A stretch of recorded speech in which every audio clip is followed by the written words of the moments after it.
اور آپ نے یہ دیکھا کہ وہ اس نے جنس کو بڑے خوبی سے استعمال کیا تھا فکشن میں، اور جنس ایسی چیز ہے جو لذت والی ہے تو لوگوں میں وہ مقبول ہو گیا.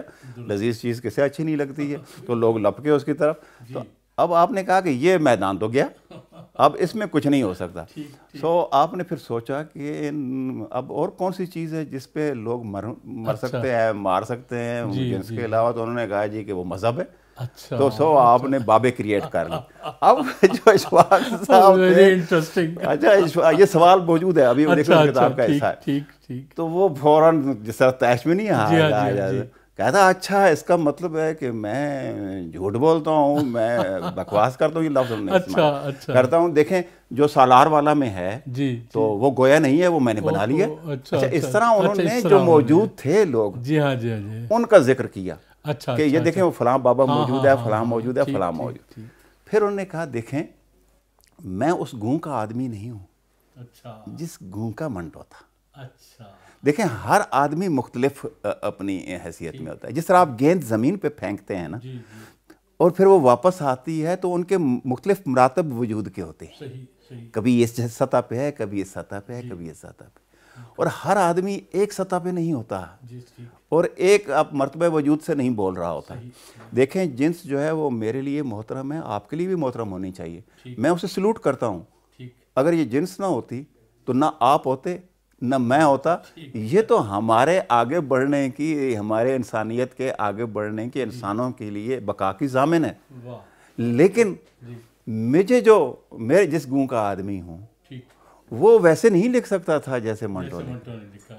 میرے ہاں تو یہی ہے کہ میں زندگی کو اس راستے سے دیکھنے کی کوشش کرتا ہوں. تو یہ مزے کی بات. پھر انہوں نے بڑے مزے کا ایک آخر میں ایک لطیفہ انہوں نے کہا اچھا دیکھو یہ جو تم کہتے ہو نا کہ بابے نہیں تھے، ہوتا یہ ہے کہ یہ اگر طلب ہو نا تو یہ نظر بھی آ جاتے ہیں. کیونکہ اس میں نے یہ سوال کر دیا تھا پھر ہمیں کیوں نظر نہیں آتے. انہوں نے کہا جب تمہیں محبت ہوئی ہوگی نا، تم نے کنگھی کی ہوگی، تم نے سرما ڈالا ہوگا، خوشبو لگائی ہوگی، کپڑے شپڑے استری کر کے پہنے ہوں گے اور نکل گئے ہوگے، اور چپکے سے تمہیں دیکھا ہوگا کہ کہیں جا کے تمہیں ایک درخت کے نیچے تمہاری محبوبہ تمہیں مل گئی ہوگی. یہ انہوں نے ایک کہانی بنائی. تو جسے طلب ہوتی ہے اسے کہیں کسی درخت کے نیچے کہیں کونے خدرے پہ اسے مل جاتی ہے. اچھا ٹھیک. تو بات یہ ہے کہ جنہیں طلب ہے انہیں بابے مل جاتے ہیں، جنہیں نہیں طلب ہے انہیں نہیں ملتے. تو یہ ٹھیک. بہت عنایت جناب، بہت شکریہ. اس قدر مفید گفتگو، اس قدر دلکش گفتگو، بہت محبت. اور میں سمجھتا ہوں کہ ہم نے تو سیکھا ہی، تو ہمارے ناظرین بھی یقیناً انہوں نے انجوائے کیا ہوگا اور یقیناً ان کو بہت کچھ ملے گا اس گفتگو سے. بڑی محبت. ہم آپ کے بہت شکر گزار ہیں. بہت عنایت. بہت شکریہ جی. بہت ناظرین، اب وافی نیٹ ورک سے اپنے میزبان ضیاء الدین نعیم کو اجازت دیجیے. انشاءاللہ جلد ہی کسی اور شخصیت کے ہمراہ آپ سے ملاقات ہوگی. ہمارے پروگرام آپ کو کیسے لگتے ہیں ضرور فیڈ بیک دیجیے گا، اور اگر اچھے لگتے ہیں تو اپنے پیجز پر شیئر بھی فرما دیا کیجیے. والسلام فی امان اللہ.